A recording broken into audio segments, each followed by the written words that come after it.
셋, 둘, 하나. 네, 유튜브 연장 방송 매봉쇼 이어서 하겠습니다. TBS 채널 그리고 제 개인 채널 봉지욱의 오프 더 레코드에서 동시에 송출되고 있는데요. 확실히 방송국이 좋긴 좋네. 왜냐면 개인 방송할 때 노래를 못 트니까 노래를 틀었다가 저작권 때문에 그냥 날아가 버리더라고요. 영상 자체가 날아가죠. 영상 자체가 갑자기 없어지고 공들여서 만든 걸 굉장히 힘들어요. 저작권을 가지고 네. 돈 주고 가지고 와도 일단 날라. 그런 다음에 소명을 해야 돼. 내 저작권 이거 이걸 내면 다시 보내. 지금 보면 오늘 이 세 분이 다 유튜브 채널 갖고 있네요. 하잖아요. 네. 김종훈의 독립록. 예, 김 기자의 맞죠? 독립록을 갖고 있습니다. 김 기자의 독립록. 예. 지금 몇 명이에요? 한 24,500 정도 된 것 같습니다. 혼자 그렇게 해가지고 저는 혼자 어마어마하네. 떠드는 방송이라. 네. 근데 주로 이제 김 기자가 취재 후기, 그렇습니다. 비하인드 뭐 이런 거 많이 네, 주로 밤에 하죠. 11시쯤 하고 저는 네. 이제 말씀 주신 대로 네. 뭐 취재 후기하고 제 근데 주 목적은 그 친일파와 독립투사들에 대한 이야기를 하는 게 주 목적이어가지고 또 친일파. 네, 친일파. 근데 또 지금 그렇다면 네. 이번에 대장동 관련 기사 쓰는 게 네. 약간 독립운동하는 심정이라고 진짜 했는데 그런 말 하고 싶지 않은데 네. 정말로 이번에 이 음성 파일이랑 녹취 이거 구하고 나서 네. 내가 한번 진짜 그런 마음으로 한번 해보자라는 걸로 싸우고 있어. 그래서 진짜 죄송한 얘기인데 잠을 못 자고 있어요. 그래서 막 기사 이거 첫 번째 기사 썼을 때 새벽 4시에 와이프가 들어와가지고 자라고 잠 좀 자라고. 자라고. 신독립. 근데 그렇게 밤새일 정도의 기사는 아니거든요. 왜냐면 내용이 그 정도는 기사는 짧았지만 그 공부해야 되는 재반 내용들이 많다 보니까 또 선배도 이렇게 또 아니, 대장동 사건이 워낙 방대해서 그렇습니다. 그나마 김종훈 기자는 수사 때부터 지금 재판을 다 들어가지만 대부분의 현재 대장동 재판 들어간 기자들은 다 교체된 기자들. 그러니까요. 그래서 제가 아니 정형하게 이런 새로운 내용까지 이 정도까지 공개를 했는데 솔직히 팔로우하는 다른 레거시 미디어들이 없는 거예요. 근데 법정에 앉아 있어도 의미를 모르니까 그러니까요. 그럴 수는 있어요. 그래서 그 생각 드는 거예요. 그래서 저한테 계속 물어봐요. 다른 저희 이제 구독자들이나 저희 시청자들이 물어봐요. 이거 왜 안 쓰냐고. 저도 답답해요. 선배 왜 안 쓸까요? 그러니까요. 왜 안 쓸까요? 저도 이제 법조 기자들 이제 친구들 만나면 걔네도 이제 순환보직을 하다 보니까 네. 법조에 뭐 2년 있다가 떠나고 이러다 그래서 2년 만에 오면 그렇죠. 이거 대장동 사건 뭐 기록 뭐 10만 페이지 이걸 어떻게 이해? 그러니까요. 아니 그렇다면 이 검사 출신이니까 검사들은 좋겠는데 잘 모르는 애들이 오니까 불러주는 대로 그냥. 마이크 되고 있나? 네. 지금 김규현 변호사 마이크 되고 있습니까? 체크 한번 해주시고요. 뭐, 네. 예.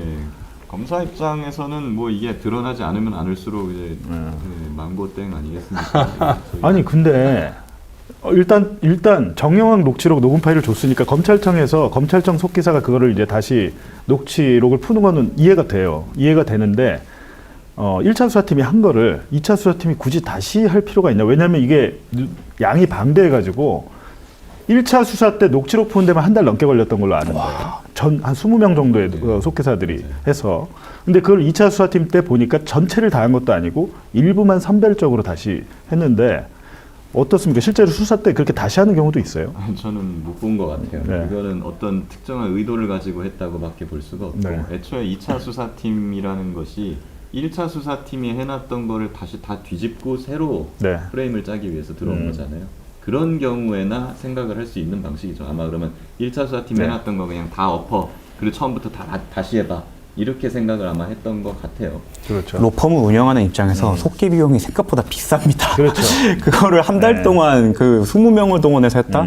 사실 이거 사설로 돌렸으면 이거는 그렇죠. 돈이 몇천 들죠. 몇천 예. 깨졌을 거예요. 검찰청에는 이제 속기사가 그냥 고용된 속기사가 있으니까 뭐 그걸 할 수 있는 건데 사실 검찰청에 속기사가 이렇게 많지 않거든요. 많지 않아요. 그래서 네. 이 정도 분량을 속기하려면 어떻게 하냐면 이런 사건이 있을 때가 전국 검찰청 속기사들한테 뿌립니다. 뿌려가지고 각각 한 다음에 다시 취합해요. 근데 보세요. 이미 정영학 회계사가 민간 속기사에게 돈을 주고 왜냐하면 이 속기를 할 때 본인이 있어야 돼요. 맞아요. 왜냐하면 내 녹음 파일이니까 속기사가 잘 모르니까 정영학이 옆에 앉아가지고 그거를 일일이 다 푼 다음에 그 정영학 녹취록 공개된 거 보면 메모가 있습니다. 정영학이 검사가 이해하기 쉬우라고 첨언을 다 해놔요. 근데 그거를 버리고 굳이 자기들이 그걸 다시 하다 보니까 뭐 김만배가 남자 1 이렇게 나오잖아요. 그렇죠. 그러니까 검찰청 속기사는 앞뒤 맥락을 모르다 보니까 뭐 실수할 수도 있는 게 아니야? 라고 이렇게 생각했는데 이번에 보니까 이건 실수가 아닐 수 있겠어요. 그러기에는 너무 의도적으로 글자 네 글자를 뭐 뭐 바꿨다 이거 바꿨다 기준으로 하기에는 너무 명징하게 목표가 드러나는 단어들을 집어넣거나 갈아 끼운 흔적이 명력하기 때문에 네. 이걸 과연 실수라고 하기에는 왜 그 부분만 실수라면은 전체의 실수가 다발적으로 발생해야 되는데 왜 그 부분만 발생했을까 하는 생각이 계속 드는 거죠. 근데 또 이렇게 좀 어떻게 몰라 손을 댄 녹취록을 법정에 제출을 했어요. 제출을 해서 신문 과정에서 제시를 한 거죠. 제시했습니다. 신문 과정에서 제시를 했는데 그렇다면 의도가 좀 있다고 봐야 될지. 그렇다고 볼 수밖에 네. 없죠. 그리고 보통은 속기사가 이걸 작성을 하면 속기사는 내용을 잘 모르기 모르죠. 때문에 네. 아까 말씀한 것처럼 남자 1, 뭐 이런 식으로 그냥 객관적으로 합니다. 네. 맞아요. 수사팀 입장에서 좀 답답할 수 있어요. 그런데 진짜 뭐 중요한 녹음 파일이다 이런 경우에는 그렇죠. 속기사한테 안 맡기고요. 가끔가다 수사관이 직접 그래서 지금 근데 일단은 수사관이 이어폰 하루 종일 이어폰 끼고 있어요. 그것만 하루 종일 듣는 거죠. 너무 힘들 것 같아요. 이게 너무 노가다이네요. 네, 노가다이네. 너무 힘들 거예요. 보고 있으면서도 아니 너무 그래서 어떻게 제가 이렇게 드리는 풀까? 말씀은 뭐냐면 정영학 본인이 민간 속기사에 한 게 제일 중요하고 민간에서 했다고 법정에 증거 채택 안 되는 거 아니잖아요. 아니죠.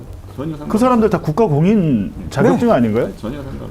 저도 윤석열 명예훼손 사건 속기 비용만 500만 원 들었어요. 와 500만 원 들었습니다. 근데 정영학 녹취록 전체는 몇천 듭니다. 민간에서 하면. 그렇죠. 정영학 본인이 어찌됐든 검찰 수사에 협조하려고 했던 것 같은데 그거를 버리고 자기들이 다시 하면서 내용이 바뀌었는데 그걸 또 법정에서 증인신문 과정에서 제시를 했다고 하니 이건 의도가 그렇죠. 있다고 볼 수밖에 없다는 거예요. AI를 네. 한번 시켜보면 좋을 것 같아요. AI. AI 속기록 잘 탑니다 요즘에. 요즘에는 너무 많으면 그걸로 1차 필터링하고 그걸 보면서 이제 어디가 중요한지를 네. 확인한 다음에 중요한 부분만 보통 네. 이제 속기로 맡기죠. 왜냐면 워낙 비싸니까. 일단은 제가 볼 때는 이제 이번에 정영학 측에서 의견서 항소심 재판부에 낼 의견서 안에 내용을 이제 김종훈 기자가 먼저 구해서 검증을 해본 건데 총 세 파트가 있어요. 그렇습니다. 네, 첫 번째, 두 번째, 세 번째 나눈 다음에 지금 라디오에선 두 번째만 들었잖아요. 그렇습니다. 첫 번째 내용 뭐예요? 이 사건의 가장 기초가 된 그러니까 2차 수사팀의 목표는 이재명 대통령입니다. 당시에 이제 경기도 민주당의 대표였던 이재명 대통령이고 그 대통령을 직접적으로 겨냥한 내용들이 없으니까 그 증거 자료들이 없으니까 연결고리를 찾은 거예요. 그 연결고리가 정진상과 대장동 사건에서는 정진상 전 실장과 김용우 전 부원장입니다. 대북송금 사건에서는 이화영이었고 이 연결고리 있는 사람들의 그 대표적인 단어 김용하고 용의하고 그리고 실장님이란 말이 나온 거예요. 그게 우리가 방금 전에 결국에는 본 이제 거는 이재명을 향하기 위해서 그 다리 브릿지로 측근인 정진상과 김영. 정진상 같은 경우 이제 뇌물 그렇죠. 하고 이제 428억 원, 뭐 부정수사하고 수뢰 이렇게 돼 있던데 두 가지 혐의고. 그렇죠. 김용 전 부원장도 정치자금법하고 뇌물이죠. 그렇죠. 2013년에 뇌물 3억을 받았다는 그 이제 총 금액으로 3억을 받았다는 그 혐의 그리고 2022년 대선 과정 속에서 8억 4,600만 원을 받았다는 그 혐의. 야, 이거 뭐 금액까지 그냥 주줄 나오네 그냥. 8억 4,600만 원. 오래 봤습니다. 아, 저도 한때 그 수사 기록 한참 볼 때. 그러니까요. 다 외웠죠. 근데 지금 생각이 잘 안 나요. 그러니까 그러다 보니 이런 혐의들로 해서 근데 문제는 예. 정진상 실장 같은 경우에는 지금 재판이 그래서 진행 중인데 1심이 그렇죠. 진행 중인데 예. 김용전 부원장 같은 경우에는 대법 이제 제3고심 이제 진짜 선고만 앞두고 있는 상황이에요. 1, 2심에서 이미 구속됐다가 보석으로 나왔다가 구속됐다 보석됐다가 이번에 지금 또 보석으로 나온 상황인데 이 과정에서 이런 내용들이 계속 나오는 거예요. 그리고 첫 번째 그 녹취록 네. 2013년에 그 녹취록 속에서 김만배와 정영학의 대화인데 네. 거기에 용의하고라는 네 글자가 2차 수사팀에서 만든 그 녹취록 속에 원본 그렇죠. 녹취록에 없던 내용이 네 글자가 들어간 거예요. 근데 이게 제가 이제 실제 녹음 파일을 대한민국 기자 중에 저만 갖고 있잖아요. 그렇죠. 그래서 제가 들어봤습니다. 이게 맞는지 안 맞는지 는데 예를 들면 이런 겁니다. 저도 이제 돈 주고 녹취록을 풀다 보니까 민간 속기사 풀 때 내가 가서 앉아 있는데 이 속기사 입장에서는 자기 도장 찍어서 나가는 거니까 정확하게 안 들리면 그거는 A예요. 내가 이렇게 얘기를 해도 저 A로 못 쓰는데요. 이렇게 얘기하더라고.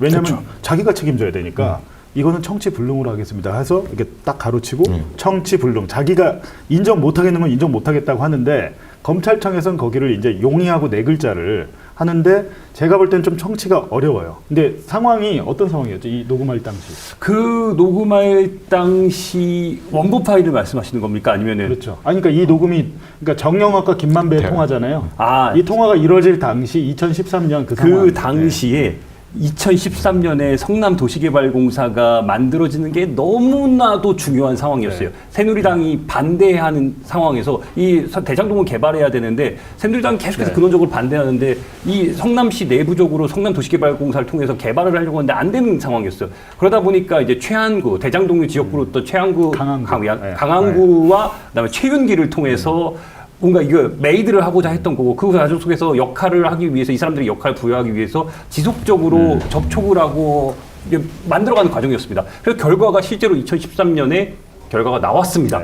그 결과가 나오고 나서 그 결과에 대해서 김만배와 개발업자인 김만배와 정영학이 모여가지고 누가 고생했는지를 우리 나중에 이 사람들한테 잘해줘야 돼 하면서 이름을 한 명 한 명 얘기하기 시작을 하는 거예요. 고생한 사람들을 하는데 이제 당시에 최윤길은 원래 새누리당이었다가 그렇죠. 새누리당 시의원이었다가 이쪽 남욱, 유동규 이쪽으로 뭐 이렇게 하여튼 잘 구워 삶았어. 그래서 그렇죠. 본인은 시의회 의장이 되고 싶으니까 그렇죠. 본인의 정치적 목적으로 당을 민주당으로 갈아타서 강항구 이제 뭐 등등 시의원들과 도시개발공사를 만드는데 사실은 근데 그때 이재명 성남시장은 공영개발을 하고 싶었고 그냥 성남도시개발공사를 만들어서 공영개발을 하려면 돈이 필요하니까 지방채를 발행하겠다고 했는데 시의회에서 다 막았거든요.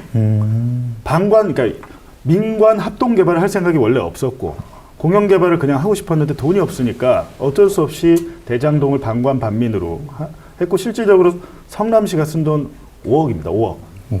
5억 들어갔어요. 왜냐하면 그 성남의 뜰이란 거 만들 때 보증금은 내야 돼가지고 그거는 이제 쓴 것도 아니죠. 나중에 그 SPC니까 그게 이제 받기 때문에 결과적으로 성남시 돈을 거의 쓰지 않고 한 5천억 이상 벌었다 이건데 계속 이 금액 논란 나오잖아요. 이거 지금 다음 주에 무슨 토론 배틀 있잖아요. 예. 그 뭐 하도 한동훈 전 네. 대표가 굉장히 무례하게 뭐 자꾸 뭐 조국 전 대표나 추미애 정성호 장관 말 이런 사람들한테 토론하자고 하면서 조 씨라고 부르더라고요. 조 씨. 조국 대표를. 조 씨. 한 씨가? 예. 한 씨가. 한 씨가 좋고. 그래가지고 내가 너무 무례하다. 그래서 나랑 토론하자. 나도 공부 좀 했다. 라고 하니까는 이제 그쪽은 무시를 하고 아마 그쪽에 측근으로 보이는 이제 뭐 변호사님이 연락이 와가지고 측근으로. 한동훈의 측근. 박상수 변호사라고. 박상수 변호사 언제 어디서 해요? CBS 한판 승부에서 월요일 저녁. 에 6시 반? 7시 반이었네요. 6시 다음 주 반이었네요. 하여튼, 월요일 네. 저녁 CBS 한판 승부에서 한동훈 측근 박상수 변호사와 김기현 변호사가 대장동 이번에 공소포기 이 사태를 두고 1대1로 하는 거죠. 1대1인 것 같습니다. 네. 필요하면 저 불러도 됩니다. 왜냐면 제가 아빠 불러. 한판 승부에서 진중권하고 붙은 적이 있거든. 왜냐면 2023년에 저 압수수색 받고 다음 주인가 다다음 주에 2번 나가서 진중권 씨랑 붙는데 진중권이 당시에 저한테 조선일보 기사 얘기를 막 얘기하더라고. 그래갖고 제가 한마디 했죠. 당신 검찰 수사 기록 봤어? 딱 하니까 2번째 나갔을 때는 저는 오늘 질문을 하지 않겠습니다. 이렇게 하더라고요. 네, 그렇기 때문에 이거 사건을 사실상 이분들이 이제 변호사의 탈을 쓰고 정치평론가 같이 하고 있잖아요. 우리 김기현 변호사가 박살을 낼 걸로 기대하겠습니다. 아유 뭐 그냥 같이 가실까요? 아니 안 그래도 어제 시사인 방송 갔더니 한동훈과 토론 한번 해보라 그래서 전 한마디 했습니다. 제 봉지욱의 오프 더 레코드 지금 33만이에요 구독자. 저보다 구독자 낮은 사람이라고 저 안 만납니다. 한동훈은 대선 출마를 했는데 21만이야. 저보다 낫네요. 그러니까 그거 상대하면 안 된다니까 한 씨랑. 사실 급은 한 씨랑 형이 맞는 거죠. 그러네. 20만 대니까. 그러니까 한 씨는 30만 넘기고 도전장을 내주세요. 아까 선배 저 몇 만이라고 물어보는 내가 2만 5천이라고 얘기했는데 얼마나 속으로 비웃었겠어요. 아니 근데 김 기자는 좀 별개지. 제가 26만이니까 네. 한 씨는 일단은 저랑 먼저 좀 저한테 도전을 하고 그 다음에 이제 오프 더 레코드로 가면 되겠습니다. 네. 근데 이제 이 사건을 통해서 자기 이름을 알리고 좀 떠보고 싶은 사람들이 많이 있는 것 같고 어찌됐든 한동훈의 전략은 성공했습니다. 한 씨가 페이스북에서 계속 올린 글들을 올려주잖아요. 그 언론 기사들이. 제가 볼 때 한동훈하고 이준석은 그 언론 플레이 능력은 꽤 있는 것 같아요. 근데 페이스북을 그 정도로 올렸는데 기사화가 안 되면 진짜 자괴감이 들 것 같긴 해요. 뭐 수십 개씩 올리시는데. 하루에 30개씩 올리죠. 근데 이제 기자 입장에서 한동훈이 잘 모르는 게 뭐냐면 페이스북 많이 안 봐요. 그렇죠. 유튜브를 늘릴 생각을 해야 되는데 21만으로 뭘 하겠어요. 돌돌이도 하시고 열심히 하고 계시잖아요. 근데 기자 입장에서 그런 글들이 한두 개 정도야 우리가 팔로우를 하는데 20개, 30개씩 하루에 올라오면은 일단 첫 마디가 욕부터 나옵니다. 왜 또 썼어? 다음 기사를 써야 되는데 뭔가 따라갈 수가 없을 정도로 속도를 하는 거예요. 그러다 이제 나중에 아무리 친해도 쓸 수 없는 상황이 되는 겁니다. 네, 그러면 이쯤에서 아까 라디오에서 이제 들려드리지 않은 첫 번째 정영학 녹음 파일 한번 듣고 아까 상황은 말씀드렸죠. 2013년에 성남도시개발공사 막 만들고 나서 김만배가 당시 로비를 많이 했습니다. 막 뭐 여기저기 다니면서 그러면서 이제 정영학과 통화하면서 누구도 고생했고 이렇게 말하는 그 상황입니다. 한번 들어보시죠.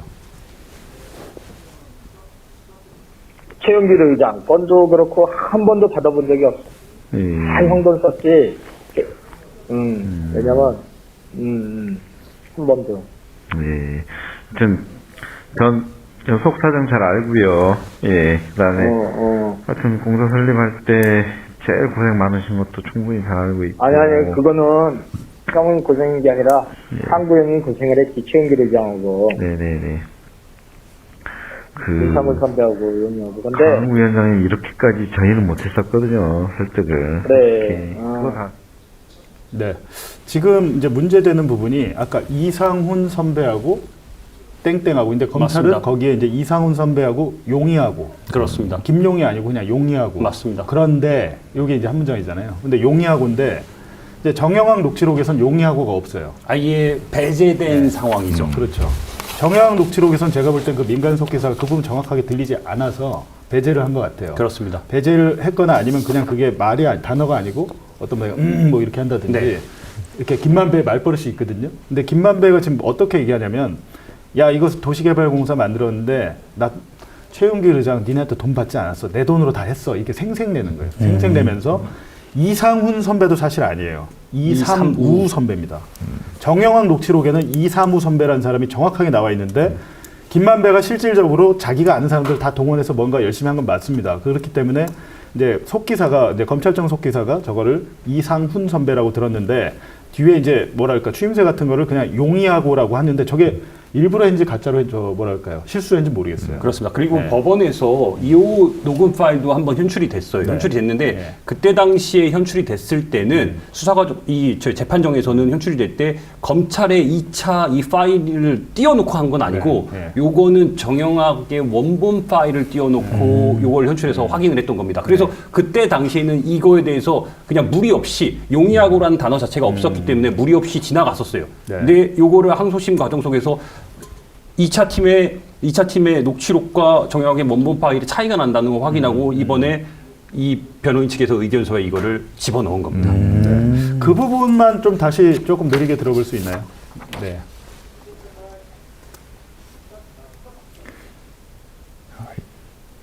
잘 알고 있고. 아니 그거는 형은 고생인 게 아니라 상구 형이 고생을 했지. 최영길 의장하고. 네네네. 김상훈 선배하고 형하고. 근데 강 위원장이 이렇게까지 저희는 못했었거든요. 설득을. 그래. 그거 다. 네. 일단은 정영학 회계사 측은 정영학 녹취록과 차이점이 있고 검찰이 일부러 용의하고 김용을 엮기 위해서 녹취록을 조작했다. 이번에 보니까 표현이 세요. 그렇습니다. 의견서에 아예 조작이라고 박아놨어요. 그렇습니다. 그죠? 아예 조작이라고 지금까지는 조금 조심스러웠어요. 이 조작이란 말을 쓰기가 좀 조심스러워. 왜냐하면 그 전에 정영학 회계사 측에서 작년 12월에 이미 법정에서 자기는 검찰에서 손댄 증거 자료, 엑셀 파일을 가지고 자기는 회유된, 그러니까 유도된 진술을 했다고 이미 폭로한 상황이었어요. 근데 그때는 그렇게 그때까지만 해도 강하게는 조작이란 말을 쓰지 못했습니다. 세게 못했지. 근데 소극적으로. 1심 선고가 나와 버렸고 그 1심 선고가 나오고 나서 이제서 이제 완전히 각성을 해버린 거예요. 급해진 거죠. 아니 그러면 녹취록이 지금 조작됐다는 주장이 녹음 파일을 대조해 보니까 맞는 것 같은데 2심 그러면 항소심에서 이게 영향이 있나요? 일단은 뭐 조작된 걸로 판정이 되면은 일단 이 조작된 파일의 증거 능력은 전부 다 날아갈 수 아니 있는 정영학 거고. 녹취록이 이만큼인데 그 중에 몇 개가 조작이야. 이게 만약 판사가 봤을 때 조작이 맞아라고 하면 전체가 다 배척돼요. 아, 그거는 이렇게 봐야 될 것 같아요. 좀 의도적으로 진짜 악의적으로 한 것이냐, 아니면은 뭔가 실수나 뭐 좀 좀 그렇게 심하지 않은 그런 것이냐라고 봐야 될 것 같은데요. 근데 좀 심하지 않은 그런 조작이다라고 하면은 네. 그 부분만 일단 증거 능력을 날릴 수가 있는데 이게 어떤 특정한 의도를 가진 거대한 이 흐름 속에서 네. 이루어진 조직적인 범행의 일부분이다. 네. 라고 하면은 요것만이 문제가 되는 것이 아니고 그 전체의 흐름, 예, 조직적인 행동 이게 문제가 되는 것이거든요. 그렇게 이번에 되면은 지금 정영학 측에서 전체가 문제가 되죠. 항소심 과정 속에서 밝히고자 하는 최소한의 지금 2차 수사팀과 비교되는 내용 속에서는 세 가지거든요. 네. 근데 그 세 가지가 지금 이렇게 확정적으로 겨냥하고 있는 곳들이 김용, 정진상, 그리고 수뇌부거든요. 그러니 이게 과연 의도를 배제할 수 있을까라는 생각이 제가 취재 과정 속에서 계속 기사를 쓰면서 든 의문이거든요. 이 부분에 있어서 과연 그렇다면 이거를 그렇죠. 어떻게 판단해야 그래서 되는 건지. 보통은 누가 보더라도 사실 2차 수사팀이 억지로 성남시 수뇌부를 엮으려고 다방면으로 굉장한 많은 표적 수사 같은 노력을 했다라는 거는 맞아요. 맞잖아요. 네. 근데 그것이 입증이 돼야지 사실은 이거는 불법 수사고 뭐 공소기각, 공소취소 이게 가는 거예요. 네. 그렇다면 근데 사람의 의도를 입증한다는 건 머릿속에 있는 거니까 굉장히 좀 어려운데 네. 그거를 간접적으로 추단케 하는 것들이 바로 이런 조작 정황 같은 거 아니겠습니까? 이런 것들이 이제 속속들이 나와준다고 하면은 이런 걸 입증하는 것도 또 문제가 될 수 있는 게 문제니까. 이거 자체의 증거 능력도 문제인데 이 녹취를 기반으로 만약에 물어봤거나 그렇죠. 이 녹취를 기반으로 녹취록을 다 제시했어요. 예, 제시하면서 자백을 한 네. 경우에는 네. 독수독가의 원칙이라고 있어요. 그러니까 이 사과나무에 독이 들어가면은 열린 사과도 같이 네. 독이 들어 있는 거기 때문에 증거를 배제해야 된다는 원칙이라서 그 후속 증거들까지 증거 능력이 날아갈 위험이 있어요. 그러면 아마 이게 밝혀진다고 그러면은 검찰이 지금까지 수사해왔던 것들이 좀 타격을 받을 수도 있겠다. 그리고 네. 그 조작을 했던 사람들은 이 사건의 증거 능력 여부와 별개로 네. 본인이 피의자가 될 가능성도 매우 높다고 그러니까요. 봐야죠. 지금 이번에 공소포기 사태 때 가장 먼저 난리치고 손든 사람이 이제 이 사건 수사팀 사실상 팀장이었죠. 어미주는 1년 있다 나갔으니까 2년 동안 끝까지 이 대장동 사건과 이제 기자들에 대한 윤석열 명예훼손 사건을 지휘한 사람 행동대장 반부패 3부. 강백신 당시 부장검사였고 그 밑에 있던 김영석 검사가 유동규를 담당했었고 맞습니다. 이번에 근데 게시판에 계속 글 쓰는 검사들이잖아요. 그렇죠. 홍상철 검사가 바로 정영학 회계사를 담당한 검사인데 그렇습니다. 지금 이번에 금 정영학 회계사가 이 뭐랄까요 조작된 녹취록 이거는 보니까 오늘 김 기자 두 번째 기사 보니까 어미준 그렇습니다. 당시 팀장이 어미준 반부패 1부장이었죠. 그 사람이 그렇습니다. 이제 제출했다 이렇게 얘기했잖아요. 그렇습니다. 네. 이 녹취록 속에 그러니까 수사팀이 새롭게 만든 생성한 그 녹취록 속에 네. 제일 앞에 이 해당 검사가 누군지 거기에 명시가 그냥 엄희준 이름 석자가 박혀 있고 피고인 1 이재명, 피고인 2 정진상 이렇게 명시가 돼 있습니다. 그리고 녹취록이 쫙 따라와요. 그래서 이거를 재판부에 제출을 해가지고 현출을 해서 직접적으로 증거 능력으로서 활용하려고 했던 게 보여지는 거죠. 근데 어미준 유명한 사람 아닙니까?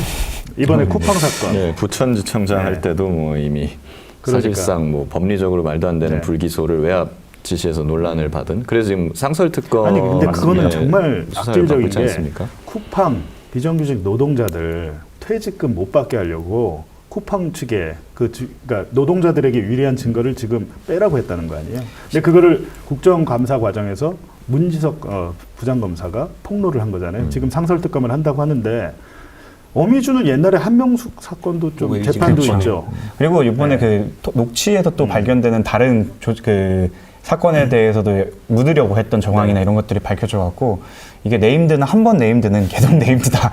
한 번 사고를 친 사람은 한 번만 치진 않더라고요. 어미주는 지금 광주에 있나요? 광주고검 광주로 내려갔습니다. 네, 광주 근데 고검. 어미주는 진짜 해결사 역할을 많이 했던 것 같아요. 어미준을 어미 수사해야 됩니다. 네. 그렇다면 이제 첫 번째 건은 김만배가 약간 웅얼거리는데 정영학 녹취록에서는 그걸 기재하지 않았는데 검찰에서 그건 용의하고라고 김용인 것처럼 기재를 했다는 것이고 이제 두 번째는 다시 한번 들어보시죠. 두 번째가 제일 확실하죠. 그렇습니다. 두 번째는 아까 라디오에서 잠깐 설명드렸지만 그러니까 유동규가 남욱이 유동규에게 돈을 주고 유동규가 그 쇼핑백을 9천만 원이 든 쇼핑백을 두고 잠깐 나갔다 와서 누구한테 전달하고 온 듯한 상황에서 나온 얘기인데 남욱이 이제 유동규와 오늘 오후에 있었던 일을 저녁에 정영학에게 보고하는 그 통화입니다. 그러니까 남욱과 정영학의 통화인데 이 부분도 다시 한번 들어보시죠. 내일 네. 하나 더 갖다 줄 수 있어? 그래요. 예. 예. 내일 그럼 점심에 예. 갖다 줘라. 예. 그러더니 또 나가더라고요. 예. 그래도 인사가 뭐 얼굴이 빨개서 들어와요. 예. 그래서 한 잠깐 얘기 나고 있다가 그냥 또 뭐 그냥 없었던 일처럼 하더니 이제 재창형 얘기를 꺼내더라고요. 예. 거기가 방이 여러 개 있나 봐요. 방이 많더라고요 그 안에. 네, 이 부분은 아까 재창형을 이제 실장님으로 검찰이 기재를 했던 건데 그 1차 수사팀하고 2차 수사팀이 녹취록을 각각 만들었는데 그렇죠. 1차 수사팀하고 2차 수사팀이 다르게 기재했죠. 그렇죠. 그거 이게- 한번 자료 있죠. 그 비교 자료 한번 띄워주십시오. 1차 수사팀은 어떻게 말씀하시죠? 제가 어제 이 기사를 봉 선배를 통해서 앵커를 통해서 요 내용을 확인을 하고 네. 제가 이 기사를 쓸 때 진짜 그 법조 기자실에서 육두문자를 계속 하면서 기사를 썼어요. 네. 이거 진짜 미쳤구나. 왜냐면은 이미 녹취록이 정영학의 원본 정영학 녹취록이 있는 상황 속에서 1차 수사팀이 이걸 똑같은 걸 만들었는데 이거를 2차 수사팀에서 누가 봐도 이재명을 겨냥하고 김용과 정진상을 겨냥한 또 다른 녹취록을 만든 거예요. 근데 정말 명장하게 음성 파일을 듣는데 재창용이야. 근데 이게 실장님으로 바꾼 거예요. 그래서 제가 어떤 생각까지 했냐면은 정재창이 어디 법무법인 이런데 실장님인가? 라는 생각까지 했었어요. 아니 근데 얼추 비슷하면 그냥 그런가 보다 하는데 지금 글자 수가 4글자랑 3글자. 재창이 형, 실장님은 조금 괴리감이 좀 아니, 있는데 이걸 네 글자가 어떻게 세 들으면 글자. 그걸 실장 그러니까 이거는 거의 바이든 날리면급인데. 그러니까요. 네. 근데 너무나 명정해. 바이든도 그렇게 난리를 쳤는데 재창이 그래서 정말 이거 너무하다는 생각이 들면서 어제 쓰면서 진짜 계속 욕이 나오는 거예요. 이거 너무하다. 이게 약간 좀 점점 그렇게 간 것 같아요. 어떤 의도를 가지고 계속 이 녹음 파일을 듣잖아요. 네. 듣다 보면은 이제 자기 의도대로 이렇게 들리는 수가 있거든요. 근데 아까 보면 용이하고 뭐 여기서부터 이제 재창이 형, 나중에 이제 위례신도시 뭐 이런 것까지 가면은 이 점점 자기가 자기를 이제 세뇌하는 그게 점점 강화된 것 같아요. 아니 근데 이 사람이. 이거는 실수라기 볼 수 없는 게 똑같은 검찰인데 1차 수사팀은 재창형이라고 쓰고 그렇죠. 2차 수사팀 그걸 재창형 실장님. 빼고 실장님. 그렇죠. 이건 너무 막 나간 거예요. 이건 대놓고 조작을 한 이거는 거죠. 그러니까 이 9천만 원을 유동규가 그러니까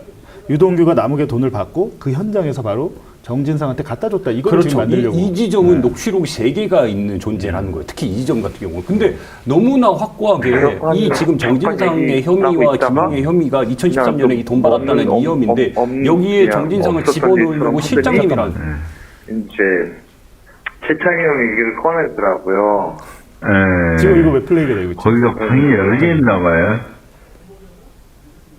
재창이 형인데 누가 말하는 이걸 어떻게 실장님으로 아니 이거는 그냥 1배속으로 들어도 재창형이고 느리게 들어도 그렇죠. 재창형이고 그러니까 재창형을 불러서 물어봐. 재창형 번호 알아? 재창형한테 전화해. 이게 자기인지 아닌지. 이게 법정에서 나왔습니다. 이게 재창형 번호 법정에서 있다, 여기. 지난 5월에 이거 법정에서 이걸 틀었어요. 그래가지고 그 당사자인 남욱이 이걸 검찰에서 이거 정영학에게 먼저 물어봅니다. 저게 이거, 법정에서 한번 나왔어요. 제가 설명을 해드릴게요. 유동규가 자꾸 정재창 얘기를 왜 하냐면 야 얘는 빼 이렇게 돼요. 얘는 사고 날 것 같아. 당시의 녹취록을 보면 야 이거는 성남시장 2층도 알아서는 안 되고 이건 죽을 때까지 가야 돼 이런 식으로 비밀 엄수를 계속 남욱에게 당부를 하는데 정재창을 빼라고 계속 얘기해. 정재창은 야 니네 그거 같이 하지 마.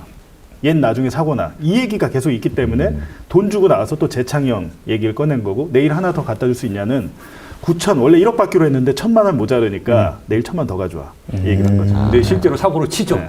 이 경영 정재창이 사고를 녹취록의 쳐. 마지막 부분이 끝나는 가장 결정적인 게 이 정재창이 나는 돈을 이렇게 적게 벌었는데 왜 니네들이 이렇게 많이 벌었어? 막 계속 협박해요. 얼마 받지? 100억 이상 100억 받습니다. 정재창이 너네 유동규한테 뇌물 줬잖아. 이걸 협박을 해가지고 이 사업 잘 끝나고 나서 협박을 해서 걷어서 줘. 김만배 얼마 주고 남욱 얼마 주고 위로금. 정재창에게 입을 막는 대가로. 이렇게 근데 그 됐는데. 돈을 계속 달라 그러는 근데 거예요. 유동규가 사람 잘 봤네. 그러네. 유동규가 사람 잘 봤어. 은근히 사람 보는 눈이 좀 있나 봐요. 네, 그 재창이 형이 실장님으로 둔갑됐다는 게 있고요. 마지막 이제 끝으로 요거는 이제 한때 기사와 같이 약간 나오긴 했는데 그렇습니다. 아마 여러분께서 녹음 파일은 처음 들으실 겁니다. 이거 한번 세 번째 녹음 파일 한번 들어보시죠. 뭐 어떤 방법이 됐든 간에 예. 밖에서 봤을 때 예. 문제만 없다 해라. 문제만 없으면 상관없다. 내부적으로 네가 알아서 하면 돼. 할 문제로 위로심들이 너 결정한 대로 다 해줄 테니까 네네. 그렇게 직원들한테도 너 준 일정대로 그렇게 진행하게끔 그런 구조로 진행할 거라고 다 서로 다 줘놨고 얘기해놨으니까 네네네. 준비하고 있으니까 네네. 너무 차질 없이 해라. 요 정도입니다. 그러니까 여기서는 윗 어르신. 그렇습니다. 네. 그러니까 소위 말하는 수뇌부는요. 정영학 녹취록에 수뇌부란 표현 한 번도 안 나와요. 수뇌부란 건 검찰이 만들었고 그렇습니다. 그 수뇌부의 근간이 된 것 같아요. 윗 어르신. 이제 이 상황은 위례신 도시 때잖아요. 그렇습니다. 위례신 도시 개발. 이제 대장동 개발 사업 과정 속에서 이 검찰 주장대로 하면은 예행 연습으로 사전 연습을 했던 게 위례 신도시 사업이에요. 2천 가구. 그렇습니다. 네, 그래서 2천 위례 가구. 신도시를 유동규의 말대로라면 너희들 마음대로 해. 그걸 남욱에게 야 니들 이걸로 한번 해봐 해가지고 그 대화의 내용입니다. 그 대화를 듣고 나서 남욱이 와가지고 정영학한테 또 설명하는 얘기예요. 근데 이것도 법정에서 그러니까 작년 5월에 이거 현출이 됐거든요. 근데 이거 다 진짜 그때 다 완전 폭소했어요. 그러니까 법정에서 재생이 됐는데 검찰 측에선 자 봐라 수뇌부 나오잖아 어르신. 그렇죠. 이재명이잖아 어르신. 그렇죠. 근데 이게 너무 웃긴 게 형님들이었거든요. 원래 형님들이 형님들이었지. 갑자기 어르신이 됐어. 그 전에 검찰이 형들이라고 그랬는데 갑자기 형들에서 어르신으로 되니까 모르는 갑자기 사람이 세대가 보면 제가 규현이 형이랑 얘기하면서 뭐 지우기 형, 지우기 형이 갑자기 어느 순간 윗 어르신이 된 거예요. 아니 그러면 어떻게 되냐면 어떤 효과를 주냐면 정진상, 김영우 형들이고 어르신은 이재명처럼 보이는 거죠. 근데 선배 그 뒤에 들이 붙었습니다. 들. 어르신 들, 윗 어르신 들이에요.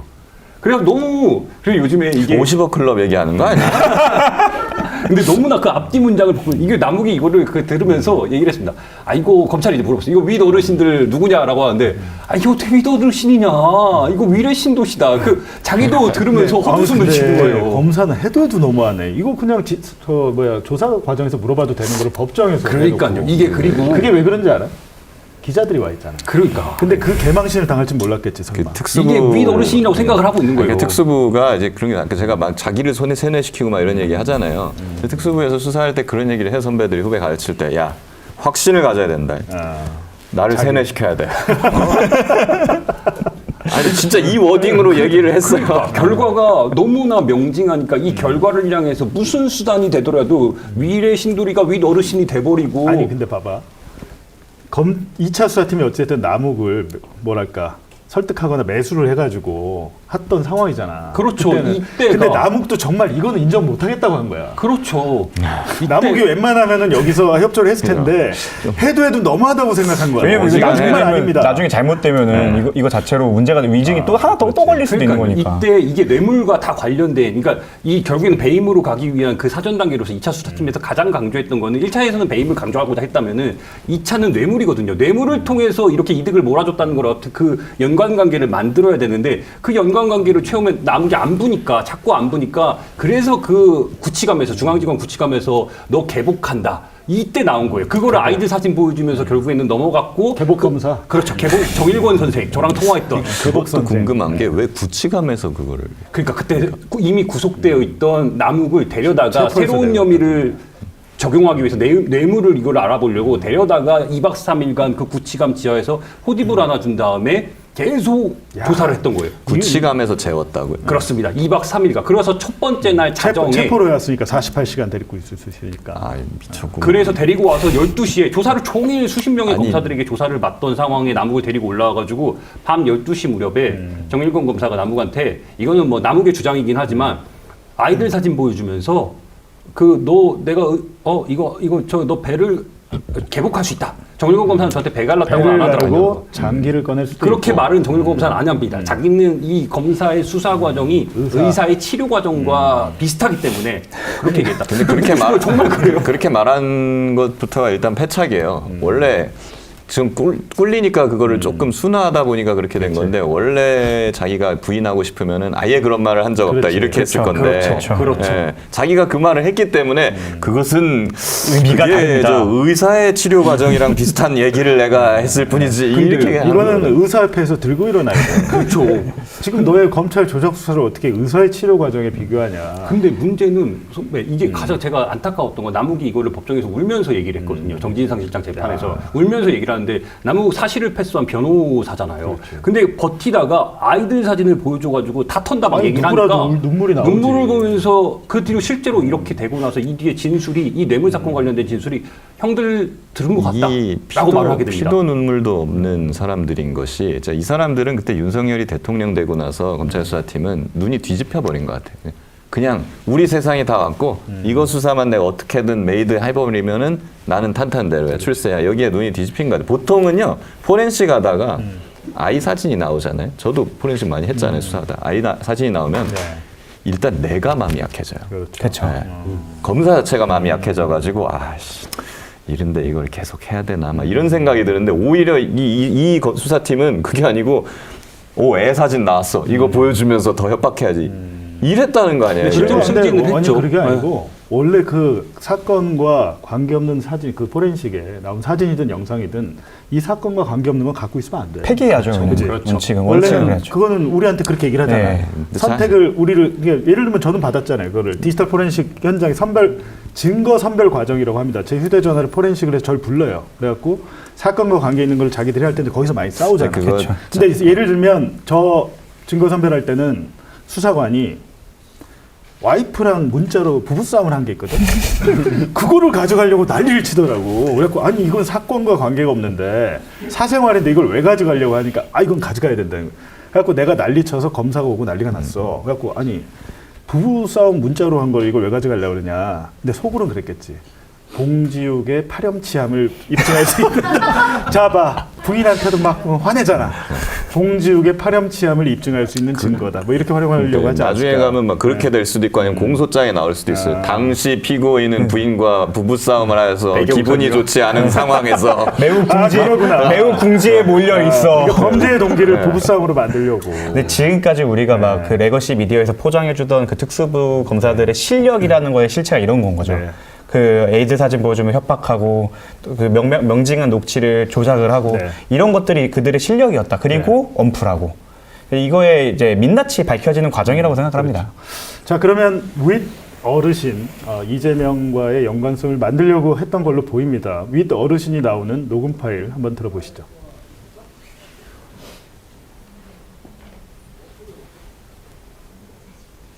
문제가 없다 해라. 네, 문제만 없으면 상관없다. 내부적으로 네가 알아서 하면 돼. 할 문제로 위로심들이 너 결정한 대로 다 해줄 테니까 네. 그렇게 지원들한테도 너 준 일정대로 그렇게 진행한 그 네, 지금 한 번 더 들어보실 수 있어요. 한 번 더 들어보시죠.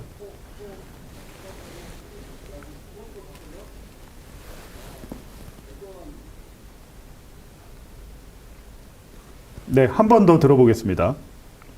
문제가 없다 해라. 네, 문제만 없으면 상관없다. 내부적으로 네가 알아서 하면 돼. 할 문제로 위로심들이 너 결정한 대로 다 해줄 테니까 네. 그렇게 지원들한테도 너 준 일정대로 그렇게 진행한 그런 구조로 진행할 거라고. 네, 지금 그 화면 잠깐 유지해 주세요. 그 윗부분에 있는 게 지금 정영학 회계사 녹취록이잖아요. 거기는 이제 가로치고 땡땡땡 잘 안 들리니까 속기사가 위례 신도시를 아예 안 썼어요. 그렇습니다. 안 썼는데 그 밑에는 이제 검찰 녹취록인데 검찰은 윗 어르신들이라고 했는데 이날 사실은 이 녹취록이 길잖아요. 이 앞단에 위례 신도시 단어가 또 나와요. 남욱이 말하는 게. 거기서 이제 위례 신도시 100억 만들어서 묻어줄 테니까 형 마음대로 써라고 내가 얘기했다. 그러면서 위례 신도시가 언급이 돼요. 맥락이 있었다는 네. 거네요. 그러니까 검찰 속기록에는 위례 신도시가 아니고 미래 신도시로 돼 있어. 어찌됐든 신도시로 돼 있어. 근데 검사 수사를 하는 검사 입장에서 이 대화의 시점에 어떤 일이 있었는 걸 다 알고 하잖아요. 그렇죠. 이걸로 피해자 조사할 때 제시할 거 아닙니까? 근데 저거를 어떻게 윗 어르신이라고 재판에서 제시를 합니까? 그러니까 이제 눈이 뒤집힌 거라니까요. 이게 그냥 저 하나만 딱 이재명만 보고 달리니까 그냥 모든 거를 다 끼워 맞추는 거예요. 거기다가 조금만 이렇게 들리면 이거 이렇게 이 어르신들이야 이거 막 이런 식으로 하는 거죠 그냥. 대단합니다. 저쪽에선 신났을 거야. 됐다. 이러면서 그렇죠. 이게 특수부의 실력이다. 야 빨리 세뇌해 그냥. 이 어르신들 말이야. 지금 방금도 제가 요거를 녹취를 보면서 윗 어르신을 이렇게 글자를 보면서 음성을 들으니까 윗 어르신처럼 들려요. 맞아. 이게 잘 그게 세뇌 착시 효과가 효과예요. 있어요. 그러니까요. 윗 어르신이라는 글씨를 내가 딱 이걸 바라보면서 이걸 들으니까 뭐지 순간? 윗 어르신 나 윗 어르신 사나? 이런 생각이 드는 거예요. 근데 우리가 통상적으로 윗 어르신이란 말은 잘 안 써. 그냥 어르신, 어르신이라고 그럼요. 하죠. 왜냐면 이거 중복이기 때문에. 더더욱이 윗 어르신들이라는 표현을 쓰는데 그리고 잘 들어보면 마지막에 시로 끝나요. 시. 그러니까 이게 위더른신들이면 위더른신들씨 이래야 되는 건데 말이 안 되죠 이게. 역시 검사 출신이라 그런지 날카롭네요. 네, 가장 중요한 건 맥락이죠, 사실. 그 전 대화에서나 이런 부분에서 신도시 관련, 위례 신도시 관련 얘기가 나왔다고 하면 사실은 그걸로 보더라도 이 뒤에 있는 거를 위 어르신으로 바꿨다는 건 의도가 있었다는 걸 보여주는 방식이죠. 근데 이거예요. 저는 정영학 녹취록이건 뭐건 검사 수사기록 보면서 만약에 이제 이재명이나 정진상 이쪽에 갔던 확실한 뭐가 있으면 특히 정영학 녹취록은 정말 믿을 만한 게 10년간의 기록이고 그렇죠. 예, 그때 당시에 이런 일이 벌어질 거라고 모르는 상태에서 자연스러운 상태에서 녹음이 된 거기 때문에 그렇다면 여기에 솔직히 말해서 이재명 뭐 이런 예를 들면 뭐 그쪽에 뇌물을 줬다든지 이게 한 번이라도 나오면 모르겠는데 아예 안 나오거든요. 그 부분이 되게 이상하다고 생각해서 그거를 제가 뉴스톱에서 공개를 했더니 공개를 작년 1월에 했어요. 제가 인터뷰했던 선배. 근데 공개를 했더니 곤란해진 거죠. 검찰이. 왜냐하면 자기들이 만들어 놓은 녹취록에 그렇게 안 써놨는데 그런 부분이 있는데 저는 이거 솔직히 진짜 막 아무리 그래도 야 이렇게까지 할 수 있나 이렇게 느껴지는데 만약에 이제 지금 민주당에서는 국정조사 하겠다고 그러잖아요. 국정조사를 하겠다고 하는데 국정조사로 조작 수사의 전모를 밝힐 수는 없을 것 같은데. 그거는 동력을 얻기 위한 거죠. 네, 근데 사실 지금 이미 풀린 기록이나 뭐 이런 것들이 좀 꽤 되는 것 같은데 네. 그런 것들이 좀 정리돼 가지고 국정조사에서 국민들이 좀 다 이해할 수 있는 형태로 가공돼서 이게 정리가 되는 그런 효과는 있을 것 같아요. 그러고 난다면은 그 다음에 이제 뭐 특검이든 뭐든 이런 걸로 가는 동력이 충분히 생기겠죠. 그렇다면 국정조사에서는 지금 남욱, 정영학 이 사건 당사자들 유동규까지 해서 다 나올 거 아닙니까? 그렇죠. 다 부르면 이제 증인으로 나오겠죠. 그리고 거기서 이제 뭔가 추가적인 이야기를 할 수도 있을 것이고요. 근데 왜 이거를 국민의힘에서는 하자고 하지? 내가 국민의힘 의원이라면 하자고 안 할 것 같은데. 레이징이 된 거죠. 아, 이거는 무조건 이재명 사건. 그리고 실제로 대장동이라는 이 단어를 쓰는 게 사실 항상 그 단어가 노출될 때마다 민주당이나 이재명 대통령에게 불리하게 작용해왔으니까 그 관성을 못 버리고 이제 대장동 우리가 무조건 유리한 소재라고 생각을 한 것 같은데 저는 타이밍도 나쁘지 않다고 생각해요. 이게 만약에 진짜로 그 검찰의 집단 검란이 진짜 이번 선거 뭐 3일 전 이런 식으로 나오고 딱 그 레거시 미디어만 빡빡빡 터졌으면 손도 못 쓰고 당할 뻔했는데 자기들이 이제 피의자가 될 것 같으니까 급해서 한 것 같아요. 막 이제 점점 이런 보도가 쏟아지다 보니까 그래서 우리는 어떻게 보면 충분한 시간을 벌었고 그동안 그러면 오케이 지금까지 대장동이 우리한테 불리하게 작용하는 사건이었다고 한다면 한번 차근차근 까보자. 너네가 얼마나 우습게 이렇게 녹취를 바꿔왔고 얼마나 우습게 의혹을 했는지 하나씩 밝혀보자 해보면 저는 오히려 이거는 패러다임을 판을 바꿀 수 있는 좋은 기회라고 생각을 합니다. 그러니까 예전에 대북송금 사건도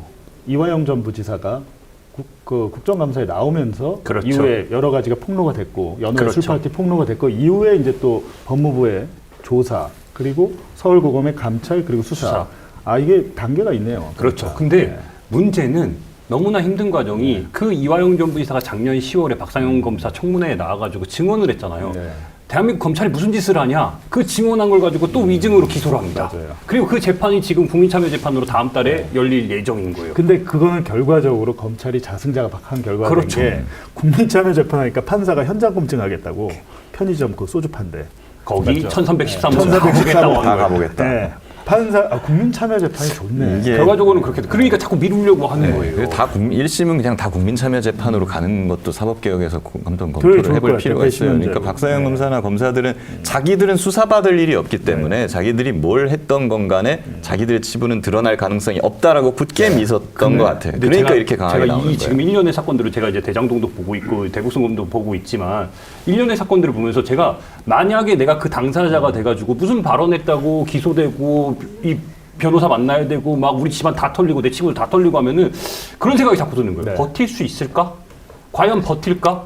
라는 생각 계속 드는 거예요. 저는 그래서 이번에 민주당이 그 강력하게 나선 것도 굉장히 잘했다고 생각을 하고 징계까지 꼭 나아가야 된다. 그래야 유동규도 이제 검찰이 날 버렸구나가 아니라 날 지킬 능력이 없겠구나라는 생각을 들게 하려면 이번에는 무조건 징계는 진짜 끝까지 가야 된다. 그래서 저 총장 대행도 퇴임하면서까지 제일 걱정했던 게 징계하지 말아달라 이건 것 같은데 이번에 꼭 저는 검사징계법이 왜 있는지도 아직 모르겠어요. 법관이야 사법부 한 부의 3부의 일원이기 때문에 그렇게 해야 되는 게 맞다고 생각하는데 사실 외청 공무원이잖아요. 그럼 국가공무원법을 그냥 적용하면 되지 왜 검사만 따로 그렇게 해야 되냐. 그냥 고위공무원이니까 국가공무원법 적용하면 되는데. 사실 검사는 그냥 개별법으로 있는 것들 중에 이해가 안 되는 것들이 상당히 너무 많아요. 검사 징계법도 있고요, 검사 보수법도 있고요. 검사 보수법. 그리고 심지어 검사 선서에 관한 뭐 맞아요. 그런 것도 있어요. 그게 법률로 있어요? 그러니까 그게 대통령령으로 있을 거야 아마. 검사는 이런 선서를 해야 한다. 이걸 대통령령으로 만들 네. 일인가 그게 좀 그런 생각이 들고 그리고 검사 정원법도 또 따로 있고요. 그냥 검찰청법으로 다 통합시켜도 사실 문제는 없을 것 같아요. 어쨌든 네. 국정조사 상당히 기대가 됩니다. 이 당사자들 유동규는 모르겠습니다만 지금 남욱 정영학 그리고 정민영 변호사 그리고 재재판에 최근에 증인으로 나왔던 조우영 씨까지 조우영 씨가 제3자 했던 얘기가 저한테 들려왔어요. 국정조사 나와서 증인으로 나와서 위증하면 또 고발돼요. 그래서 이번에는 이분들이 정확하게 수사 과정에서 있었던 그 회유와 뭐 압박 이거에 대해서 구체적으로 진술하면 그거는 생생하게 전 국민 앞에서 생중계가 되는 거니까 좋을 것 같습니다. 근데 국민의힘이 왜 저런지 모르겠습니다. 저는 하여튼 뭐 그렇게 하자고 하니까 빨리 하고 국정조사 끝내고 나서는 뭐 상설특검이든 특검이든 반드시 강제 수사로 가야 그럴 되잖아요. 수 있죠. 네. 네, 그리고 장동혁 대표가 지금 한동훈한테 복수하는 건가? 근데 이번에 만약에 특검이 된다고 하면 이번에는 정말로 좀 검사 출신이 아닌 다른 분들로 해서 좀 그렇죠. 다시 검사를 수사하는데 검사를 해놓으니까 사실은 대북송금 감찰도 서울 고검 검사들이 하잖아요. 부담스러워 한다고 하더라고요. 그렇죠. 상당히 그럴 겁니다. 기자들 저도 안 봤습니다. 자기 지금 식구를 이런 김규현 전화하는 게- 변호사 같은 사람 있잖아요. 검사 출신 정구승. 검사 저는 출신은 아니지만 열심히 하잖아요. 네? 이런 분들 수사관으로 해서 하면 되는데 항상 그 무슨 당적 이런 걸 따지더라고요. 1년 내 당적 이런 걸 따지는데 그렇게 하지 말고 정말 실력 있는 현직 변호사들이 특히 수사 경험이 있는 변호사들이 들어가서 해봤으면 좋겠습니다. 근데 저는 너무 이 사건을 이제 처음부터 보고 남욱이 이 대통령이나 그 소위 말하는 검찰에서 말하는 그 성남시 수뇌부들이라고 지칭되는 사람들에게 상당히 불리한 증언을 남욱, 정영학, 뭐 유동규 다 정민용까지 해왔잖아요. 특히 막 정민용 같은 경우에는 그 돈 받은 시점이 막 햇살이 몇 시에 비춰서 몇 도까지 들어온다 막 이런 증언까지 막 해서 이게 다 유죄 증거로 다 사용됐거든요. 근데 이 사람들이 제가 그 변호를 보면서 야 저렇게 황당한 말까지 다 돼? 다 유죄가 됐어? 이렇게 했는데 요 근래 들어서 막 남욱이 울면서 그 당시에 겪었던 일들을 막 얘기하는데 그 법정에 실제로 한 번만 들어와 보고 그걸 연속적으로 봤다면은 과연 지금 국민의힘에서 이렇게까지 반응할 수 있을까라는 생각이 드는 거예요. 그렇죠. 사실 햇살이 비치고 어쩌고 저쩌고 이런 것들은 만들어내기는 어렵잖아요. 그게. 네, 어렵죠. 근데 사실은 뭐 연어회 술파티 이런 얘기까지 나오니까 만들어내는구나. 저렇게까지 해가지고 맞습니다. 그런 생각이 듭니다. 네, 오늘 김종훈 기자의 아주 소중한 보도로 검찰이 정말 이렇게까지 했을까 싶었는데 그렇게 했습니다. 예, 녹취록, 정영학 녹취록, 법정에서 증거로 사용된 녹취록에 손을 댔다는 사실이 구체적으로 또 여러분께서 직접 음성 파일 들으셨잖아요. 네, 다른 건 모르겠으나 실장님, 재창형을 실장님으로 바꾼 것은 뭐 부인할 수 없을 것 같습니다. 네, 오늘 김종훈 기자 그리고 김규현 변호사, 정구승 변호사와 함께 얘기 나눠봤는데 지금 김 변호사 조금 있으면 재판 가야 되죠. 3시부터 재판.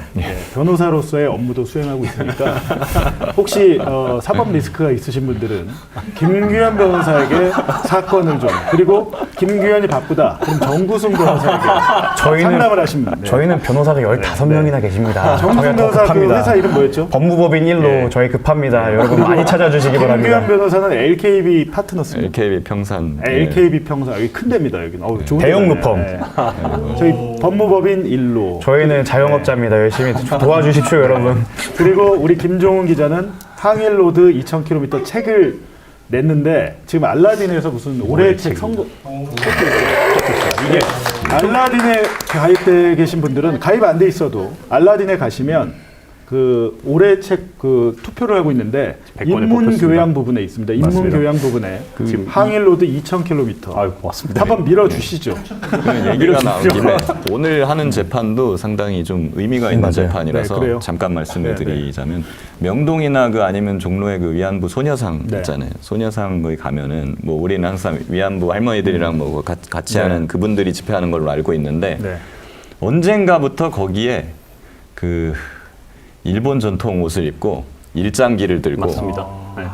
그런 사람들이 나타나고 위안부는 사기다, 매춘부다 없었다. 그 이렇게 이병모 아닌가? 예, 그렇게 이병모 김병모 하여튼 있어요. 예. 맞아. 그래서 그런 사람들이 김병현. 등장해가지고 김병현. 막 시위를 하면서 막 욕을 맞아. 하고 위안부 비하 발언을 예. 하는 일들이 있어요. 근데 이런 사람들을 일반 행인들이 딱 봤을 때 이제 제정신이 아니잖아요. 일본인 줄 알았는데 한국인이더라고 일단. 그럼 당연히 욕을 하겠죠 사람들이. 욕을 하면 그거를 다 따라가고 족족 고소를 합니다, 얘가. 그분이 뉴스타파도 고소했어요. 뉴스타파도. 그런 보도했다고. 분들 중에 한 김병현인가? 분을 제가 이제 변호를 좀 하게 돼서. 그때 맞아. 예. 그 얘기를 했어요. 오늘 그 페이스북에 재판이에요 올린 오늘. 거. 예, 아, 그래가지고 그렇구나. 오늘 그 뭐 자기들이 위안부법 폐지 국민행동이라는 단체더라고요 이름이. 아. 예, 여기 회원 2명을 오늘 증인으로 불러가지고 예. 신문을 할 예정입니다. 이제 정말 대한민국에서 서울 시내 한복판 일본 대사관 앞에서 소녀상을 훼손하고 모욕하고 심지어 뭐 침뱉고 이런 사람도 있는데 저는 그 문제가 뭐냐면 그걸 가지고 잘해봐야 경범죄 처벌을 하더라고. 경범죄. 굉장히 심각한 문제입니다. 이건 역사 왜곡의 문제라서 중형으로 다스려야 될 텐데 이 부분에 대해서도 이번 이재명 정부가 좀 신경을 써줬으면 좋겠어요. 그런 어떻게 사람들을- 소녀상을 훼손하고 했는데 처벌을 안 받거나 오히려 경범죄, 그걸 과태료 그걸 처벌받고. 뭐라고 하는 시민들을 네. 모욕죄로 이렇게 고소를 하고 막 그걸 뭐라도 또 닿았으면 바로 폭행 이런 식으로 해서 그런 문제는 거에 대해서 그 사람들에게 실제로 가가지고 당신 너무한 거 아니냐? 어떻게 여기서 음. 우인기를 흔들고 여기서 어떻게 일장기를 흔드냐? 막 물어보면은 다 하나같이 그래요. 야 너는 역사를 잘 모른다. 라고 말해요. 그러면 당신들이 본 역사가 뭐냐 하면 일본 극우들이 만들어서 그 지원받아서 만든 그 역사를 바탕으로 해가지고 세뇌돼서 위안부 없었다. 강제동원 없었다. 라고 말하고 있는 거예요. 근데 그런 사람들에게 무슨 얘기를 계속해서 한다 그래도 이미 자기 통하지 세뇌가 않아요. 다 된 거예요. 검찰이랑 약간 비슷해. 이거 윗어르신들이야. 이거 실장님이야. 근데 이런 거죠. 그 중에 한 절반은 감옥 가면 깨우쳐. 그렇죠. 찬물 샤워. 구속되고 감옥 가면 사람이 돼서 나오는 겁니다. 다는 아니지만. 게다가 요즘에 또 참여하기 좋은 계절이잖아요. 점점 찬물 샤워가 고통스러워지는 계절이 다가오기 때문에 들어가면 바로 바뀔 겁니다. 감옥이 좀 추워야 정신도 차리고. 진짜 이런 분들은 실형으로 엄벌에 다쳐야 될 것 같습니다. 네, 다들 매불쇼로 이동하고 있다고 그래서 저는 또 이어서 이따가 매불쇼에 나가서 설명을 드릴 텐데요. 네, 오늘 매봉쇼 시청해 주셔서 감사드리고요. 네, 우리 오늘 출연해 주신 세 분 너무 장시간 고맙습니다. 여기 출연료도 못 드리는데 정말로 TBS를 살리기 위해서 2시간이나 본인의 시간을 할애해 주셨습니다. 네, 너무 고맙습니다. 다음에 또 모시겠습니다. 네, 선배 3주 연속 불렀습니다. 네, 그렇습니다. 그럼 다음 주는 쉬어. 네, 여러분 이만 저희는 물러가 보겠습니다. 고맙습니다. 감사합니다. 알겠습니다. 3주 연속이야? 3주 연속이죠. 저 지난주에 전화 연결이었지? 네. 맞다. 아니에요. 괜찮아요. 사실 이 손동작이 너무 많아서